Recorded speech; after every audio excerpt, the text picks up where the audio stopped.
À cause du Covid, les cessations volontaires d'activité chez les commerçants indépendants ont doublé en 2 ans. Malgré les prêts garantis par l'État et les autres aides qui ont permis à beaucoup d'entreprises de ne pas sombrer pendant la crise sanitaire, certains commerçants et entrepreneurs auraient décidé de fermer boutique. Geoffrey Branger, vous vous êtes intéressé aux raisons qui poussent les entreprises à stopper leur activité.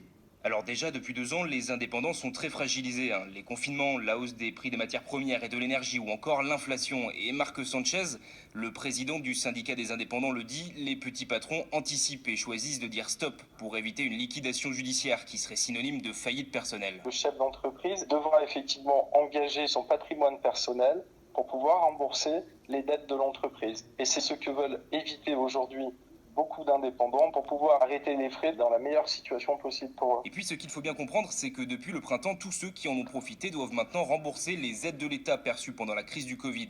Et là, dit Marc Sanchez, ces frais sont insurmontables pour certains indépendants. Si on intègre le remboursement du PGE et le remboursement des cotisations personnelles du dirigeant, ça fait 800 € à rembourser. Beaucoup se disent aujourd'hui que le jeu n'en vaut pas la chandelle et préfèrent effectivement arrêter l'hémorragie et donc se déclarer dans le cadre d'une cessation volontaire d'activité. Alors pour limiter le nombre de ces cessations et les soutenir, les indépendants demandent au gouvernement de ne surtout pas les oublier dans le projet de loi sur le pouvoir d'achat.